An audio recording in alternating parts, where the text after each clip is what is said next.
CONAMP é o Ministério Público brasileiro. E o Ministério Público é a vontade do povo e não das pessoas que governavam.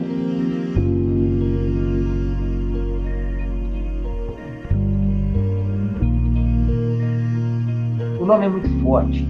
Quando você fala, você representa os promotores de justiça do país, realmente isso dá, sabe, transcende, mostra assim que realmente você é respeitado.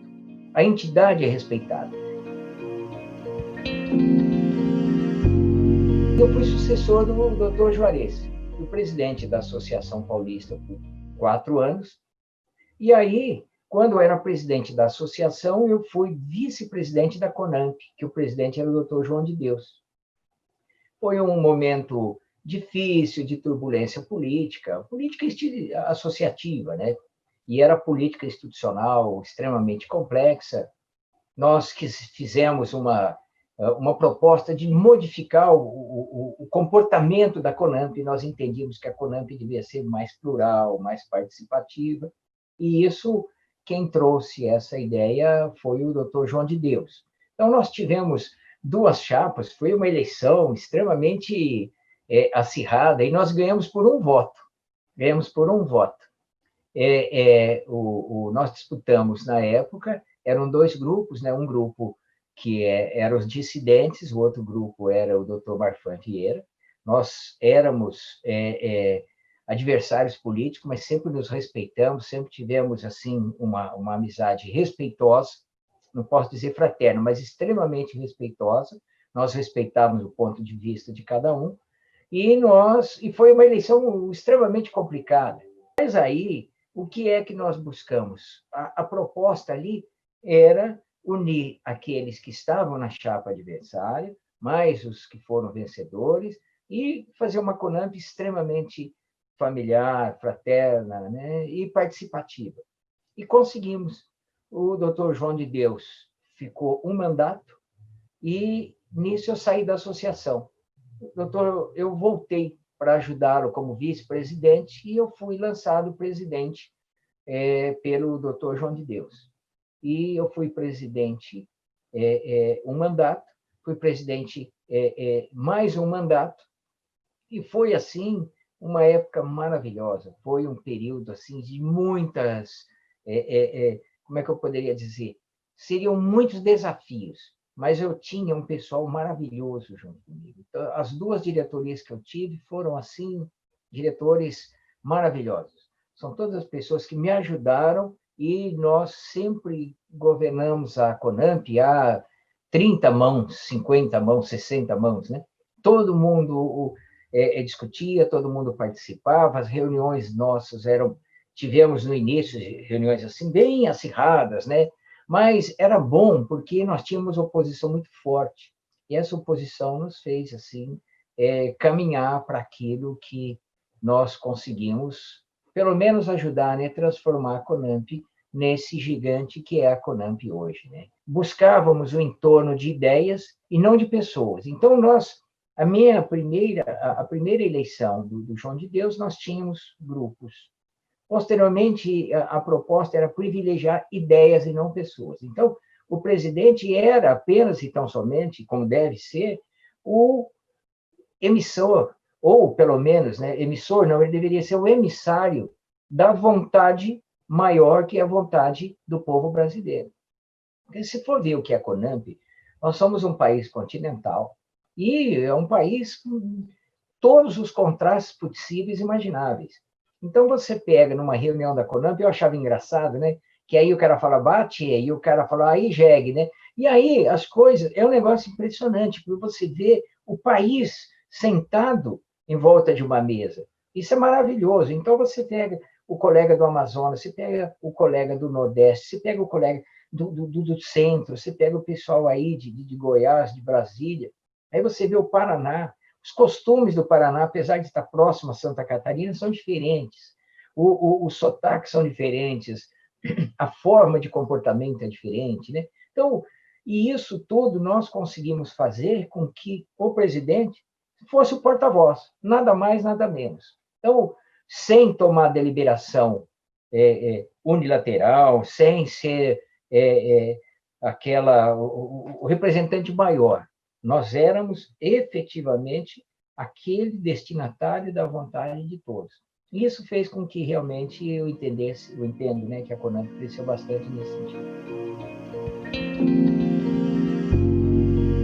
A diferença nossa com a magistratura é que a magistratura, eles trabalham com um conjunto de ideias, um conjunto de leis pré-determinadas. Então, o juiz decide com base naquilo que o legislador fez, certo? O Ministério Público se construiu diferente. Então, o Judiciário já tinha uma concepção mundial, e aqui simplesmente pegava, olha, isso aqui é o Judiciário, é aquele que vai aplicar a vontade. É ele que vai decidir em última instância, certo? E o Ministério Público? Na República, o Ministério Público foi mero coadjuvante, até um pouco antes da Constituição de 88. Na Constituição de 88, que nós recebemos a missão grave de resolver, ou, pelo menos, aplicar os direitos sociais, a saúde, a educação, a segurança, e, basicamente, né, recebemos a exclusividade da ação civil pública, da ação penal pública incondicionada. E nós tivemos o grande mecanismo que é a ação civil pública, nascida um pouco antes de 88, mas robustecida depois de 88, o Ministério Público, o que é que nós fazíamos? Era de acordo com o atendimento ao público. Você ia atender o público, você expedia uma notificação, a pessoa vinha com base naquele papelzinho que o promotor mandava. Posteriormente, por exemplo, a ação civil pública foi uma invenção do Ministério Público. Para que se pudesse fazer a ação civil pública andar, nós precisava ter uma estrutura. O Ministério Público inventou o inquérito civil. Então, se você for ver a evolução do Brasil, com todo respeito a todas as instituições, foi o Ministério Público que criou uma consciência ecológica. Porque antes todo mundo jogava pneu, jogava carro, jogava tudo no rio. O Ministério Público começou a ver essa consciência ecológica, começou a aplicar. Graças ao Ministério Público, nós tivemos uma lei que protege o consumidor. O Código de Defesa do Consumidor é um fruto de entendimento das pessoas do Ministério Público, tá certo? Que foi uma inspiração que veio dos Estados Unidos, mas foi também um trabalho do Ministério Público. Se você for ver o Estatuto da Criança e do Adolescente, ou seja, toda a legislação que derivou da Constituição, foi o Ministério Público que forjou. O Estatuto da Criança e do Adolescente nada mais é que a forma que o Ministério Público atuava ante o Código de Menores. E aí, praticamente todo o conjunto de leis é improbidade administrativa. A improbidade administrativa tudo isso é fruto da forma que o Ministério Público começava. Era muito incipiente, era bem frágil, a gente não tinha um conjunto de leis. Mas por que o Ministério Público cresceu? O Ministério Público foi uma instituição extremamente inteligente na Constituição de 88. Enquanto todos os setores organizados se organizaram, né? Então, os juízes, médicos, engenheiros, os agricultores, índios, garimpeiros, cada um queria o seu nicho, nós dizíamos o seguinte: nós não queremos nada para nós. Nós queremos uma legislação forte e queremos mecanismo para fazer aplicar essa legislação em favor do povo. Então, o Ministério Público não é um órgão do Executivo, ele é um órgão que realmente vai compelir o Executivo a aplicar aquilo que a Constituição manda. Então, a Conamp é a cara do Ministério Público porque a Conamp foi realmente a grande arma para construir esse Ministério Público de hoje. A reforma do Judiciário realmente foi muito, muito complicada, muito complicada. Porque a reforma do Judiciário criou uma outra visão de atuação de Ministério Público, de Judiciário, com os controles externos. O que muita gente não sabe é o seguinte, que o Judiciário era rigorosamente contrário ao controle externo. O Poder Judiciário não admitia CNJ em hipótese alguma. E nós, da Conamp, nós do MP, do Ministério Público, aí vai uma diferença. enquanto os procuradores, o Ministério Público dos Estados, a maioria esmagadora, não queria o controle externo, que era o CNMP, nós, da CONAMP, entendíamos que era fundamental um controle externo. Nós entendíamos que nenhuma instituição não pode deixar de ser controlada.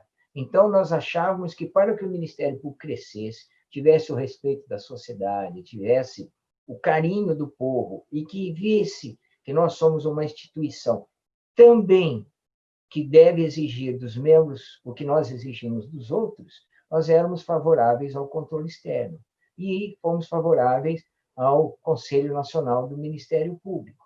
A primeira composição do Conselho Nacional do Ministério Público, nós não sabíamos como fazia a eleição. O Procurador-Geral da República, era o Fonteles, queria que nós fizéssemos uma lista de 6 membros do Ministério Público, ele escolhia 3. Nós entramos com mandado de segurança e nós fizemos a nossa lista. Posteriormente, os membros externos, né, do poder legislativo, seja do Senado ou seja da Câmara, ninguém sabia como fazia. A primeira eleição no Senado para a escolha dos membros foi feito numa caixa de sapato no local do lanche. Então, o Renan era o presidente, colocou uma caixa de sapatos, os caras iam ali e votavam.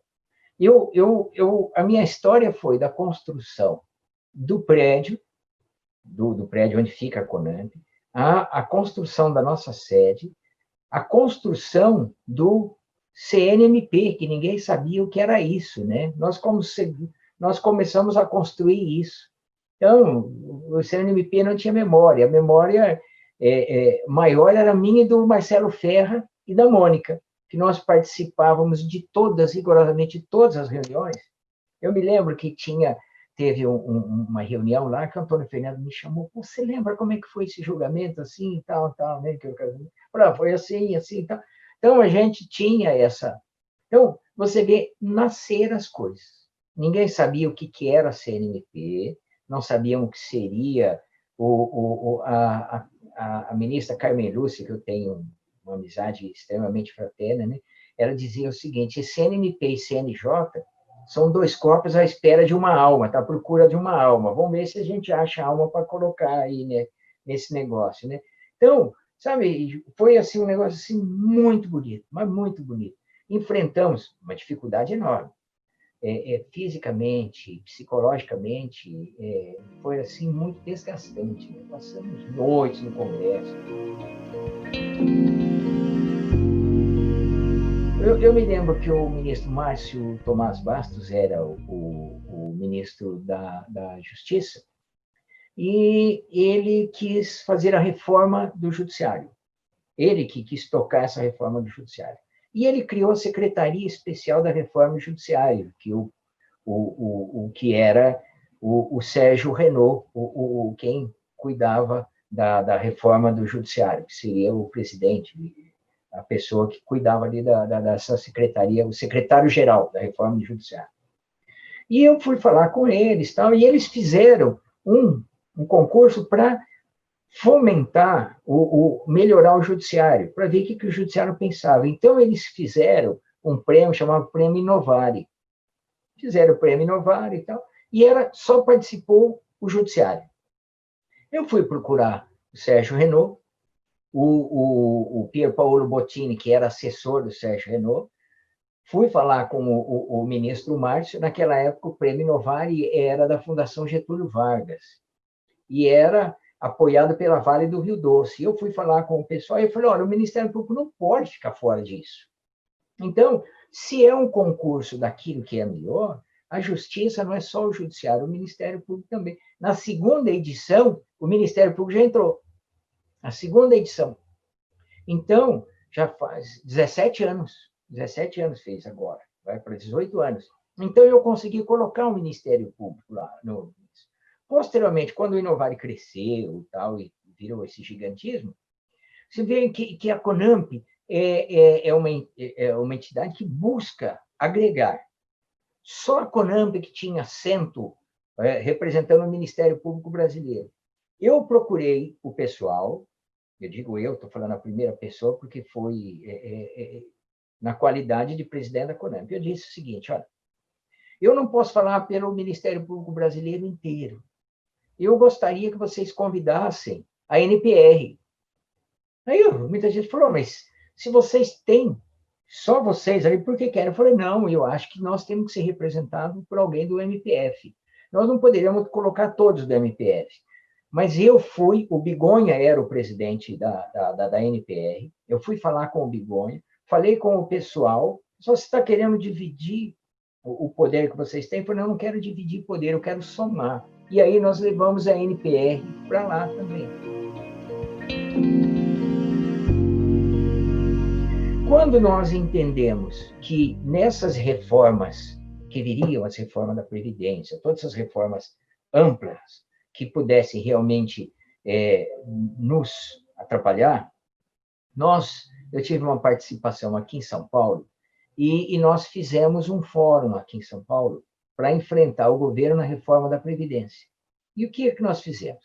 Era a magistratura e o Ministério Público. Então, as instituições mais fortes ali.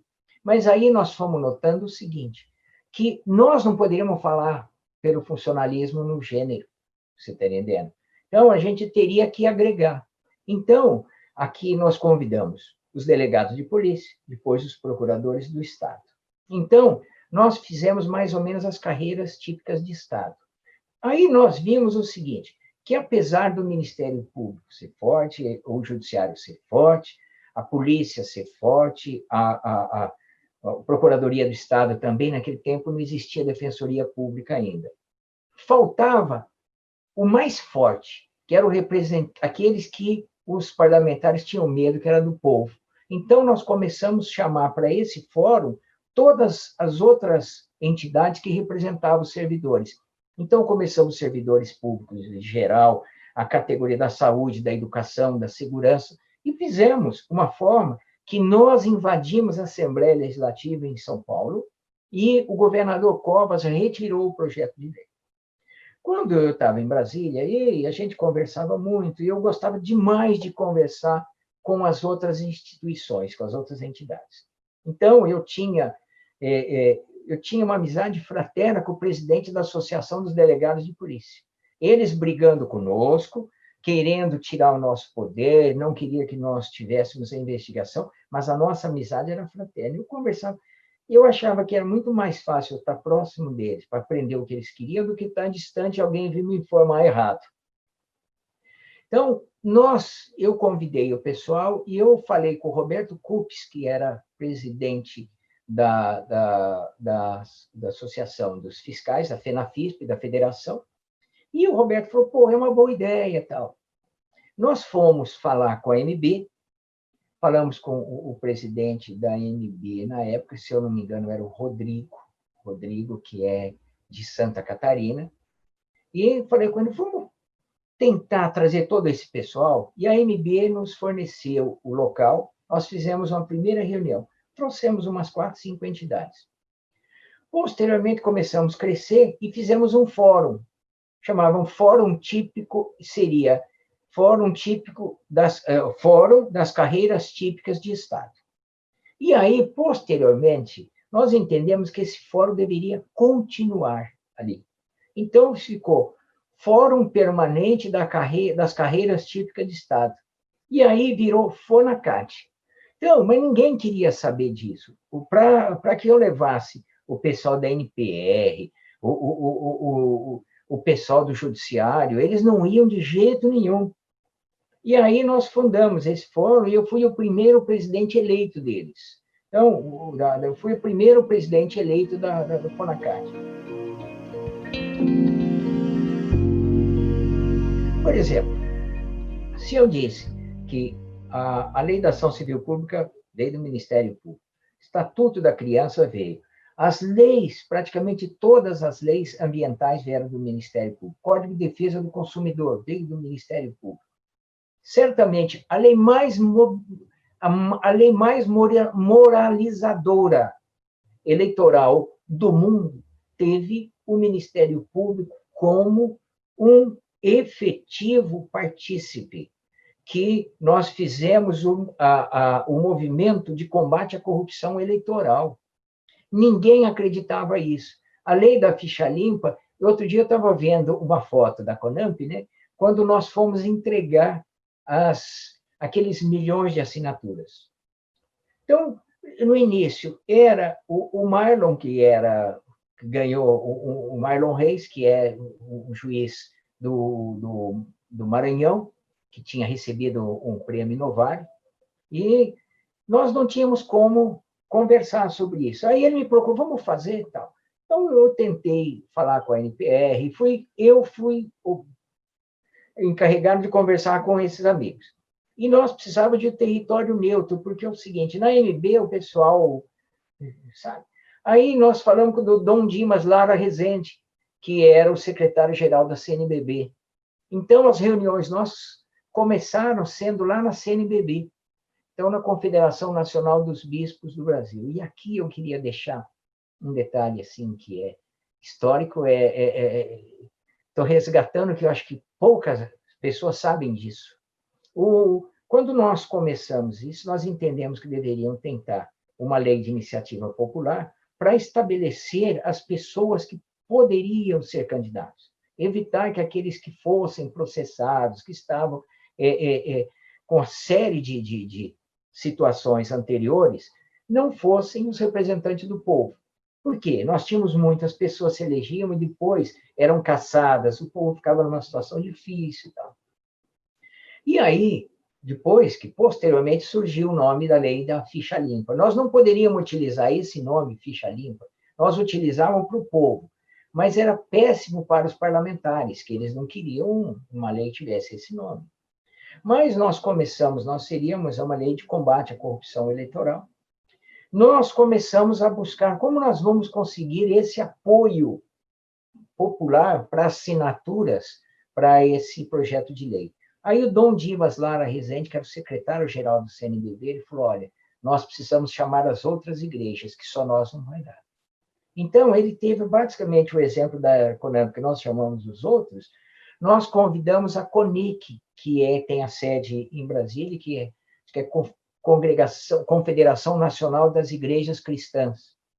Então, aí virou um culto ecumênico, nós tinha evangélico, tinha judeu, tinha católico, todo em prol dessas assinaturas.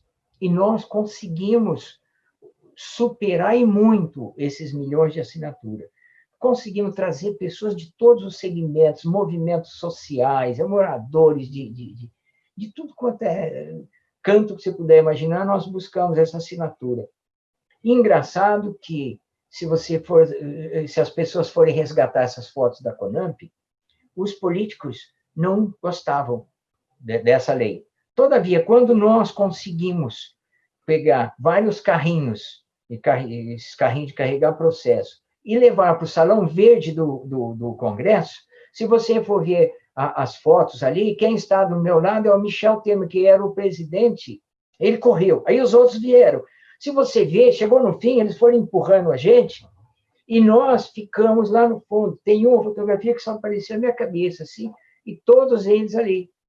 Só que aí, o Zé Eduardo Cardoso nos ajudava muito, ele nos impulsionava e tal. Só que aí também o tiro saiu pela culatra, porque a imprensa, assim, correu para cima do movimento, sabe? Acorreu a nosso favor, e ali eles ficaram numa saia justa. Como eles iriam recusar aquilo ali? Tanto é que a lei da ficha limpa, apesar de ser uma lei de iniciativa popular, não foram contadas assinaturas, nem precisou, porque eles assumiram o projeto. Então, tudo isso foi feito, e isso é a história da CONAMP. Antigamente, eu dizia, a CONAMP era uma CONAMP de corredor. CONAMP de corredor, nós não tínhamos sala. Nós tínhamos o hotel aí na frente da CONAMP, que era onde as pessoas ficavam, e a gente nos reuníamos nos corredores do Congresso Nacional. Posteriormente, foi adquirida aquela sede lá no edifício Assis Chateaubriand, edifício, o edifício eu não me recordo o nome, acho que é a Torre É de Assis Rádio. Chateaubriand. Ah, sim. Assis Chateaubriand.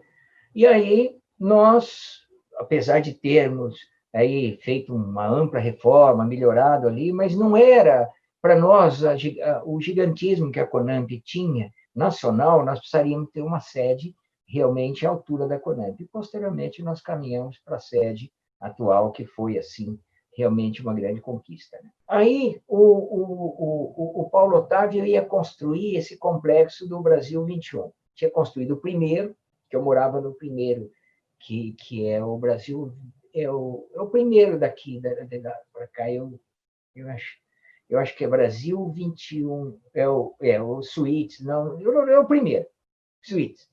É. E aí, posteriormente, construiu o Brasília. O Brasília. Quando construiu Brasília, ele começou a construir ali fez um buracão, ele ia construir aquele prédio ali. O Zé Maria, que ia me buscar de manhã, o Zé Maria, eu faço questão de registrar que eu falando assim, muita gente não conhece, né? Principalmente os jovens aqui. O Zé Maria foi um funcionário da Conamp, ele era o motorista, ele era o secretário, ele era o que fazia as compras, ele era o cara que marcava passagens, era ele e a Janete que tocavam praticamente tudo aí, né? Mas o Zé Maria era o faz tudo.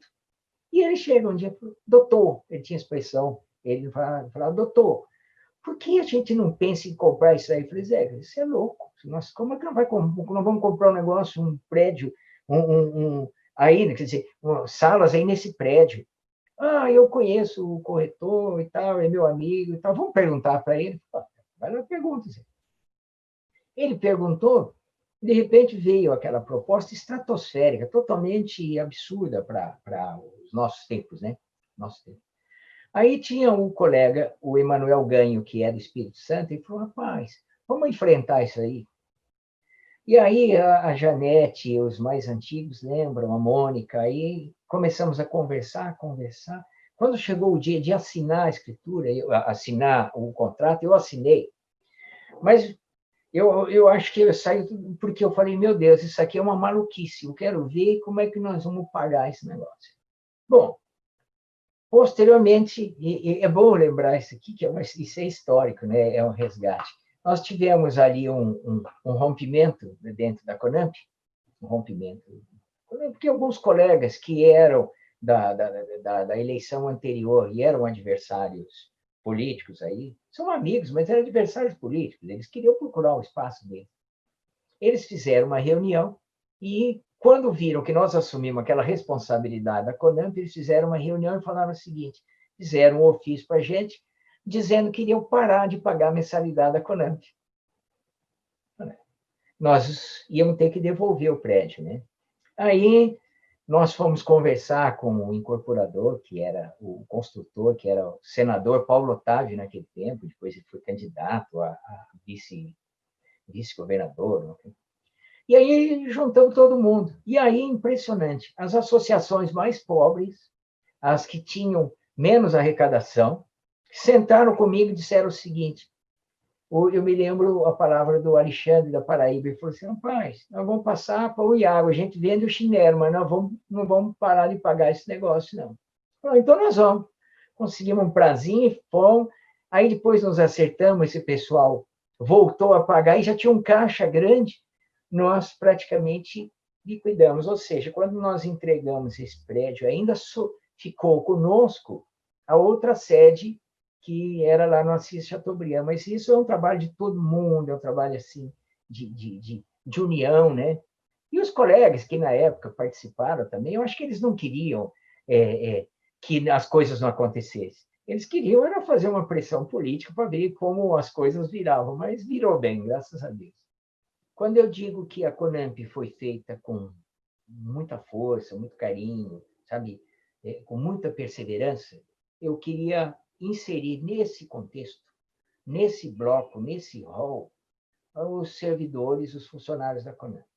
Olha, nós conseguimos fazer a Conamp com pessoas maravilhosas que vestiram a camisa da Conamp. Então, se você for ver, cada um é um pedacinho daquilo ali. A Conamp nunca teve empregado, a Conamp teve parceiros que ajudaram a construir. Todos os funcionários que estão ali viraram amigos, e todos são conhecidos de todos. Se você perguntar para quem foi presidente de entidade de classe há 10, 15 anos, ele sabe o nome de cada um dos funcionários da Conamp, que as pessoas abraçam, que as pessoas beijam, que as pessoas têm carinho e recebem um carinho muito mais forte.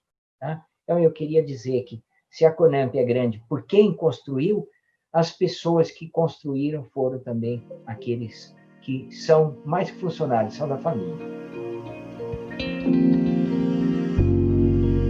Inicialmente, a Conamp nada mais é que uma associação dos procuradores gerais, que eles assumiam as associações deles, né? E devagarinho as coisas foram mudando, e teve uma época assim que raramente na Conamp você contava dos 30, você contava talvez 5 que tinha uma ligação política com os procuradores gerais. Basicamente, nós éramos todos dissidentes de procuradores gerais. Tanto é que nas nossas reuniões nós não os convidávamos, não vinham procurador. E nós nunca fomos convidados para deles também. Só quando chegavam os congressos nacionais, a gente fazia uma reunião conjunta, tá? Mas era tudo aqui, ó, não deixavam que eles soubessem o que a gente estava fazendo, nem que... É porque era uma diferença, porque nós precisávamos crescer como classe, com interesse classista e não só interesses institucionais. Hoje, né, as pessoas estão entendendo que os interesses são basicamente os mesmos, né? Mas naquele tempo não. O pessoal pensava na instituição e sempre via os dirigentes classistas como um baderneiro, uma pessoa que queria ser presidente da associação para ser procurador-geral. Quando nós começamos, quando a Conamp encabeçou essa luta para que os presidentes, para que os promotores pudessem votar, mais de 70%, eu vou dizer para você, mais de 70% era só procuradores gerais. Mais de 70%. Raramente eram os estados em que um promotor de justiça pudesse participar da eleição, sendo efetivamente elegível, né? Então, nós começamos devagarinho, num estado, depois vai no outro, foi quebrando barreiras, entendeu? Foi quebrando barreiras. Então, tem estados assim que era inimaginável, né? Você pensar nisso. Você pega um estado tão assim arraigado, tão tradicional como o Rio Grande do Sul, a gente não acreditava que nunca isso pudesse passar, né? Santa Catarina não. Santa Catarina foi um fato em que o próprio procurador-geral participou, né? O Paraná, o Rio de Janeiro, Minas foi o último deles agora, né? Mas Minas também a gente não acreditava nunca que pudesse modificar o status, né? Mas aí, tinha esquecido essa. Essa foi a luta da Conamp também. Fiz concurso para o Ministério Público, eu entrei, graças a Deus, no primeiro concurso, e nunca imaginei política institucional. Aconteceu por acidente também, minha vida toda é por acidente. Então, foi um acidente maravilhoso e também, né, a recondução ela foi inexorável. Então, a recondução foi assim, uma forma natural, né? Não tínhamos coronavírus, a gente viajava, eu participava, eu viajava o país todo direto. Então, saía daqui, ia para Floripa, de Floripa ia para BH, todo quanto é evento tinha, que eu achava que era importante, não a minha pessoa, mas o presidente da Conamp prestigiar todos os eventos para a gente mostrar, você está entendendo? Que a Conamp estava ali. Eu sou a Conamp, quer dizer, na verdade, eu estou simplesmente representando, né? Mas foi assim, eu só fui realmente sentir o que era ter esse valor, esse peso, quando eu saí da Conamp. Quando os últimos dias do mandato, assim, sabe, já vai dando aquela tristeza, você fala assim, puxa vida, né? Porque o resto é uma rotina, sabe aquela rotina de aeroporto o dia todo? Se tinha dia de eu fazer, tinha semana de eu fazer 6, 8 check-ins, né? Ia para cá, ia para lá. Tá? Mas aí, no dia que o César foi empossado, né, formalmente, e eu voltei para o hotel, né?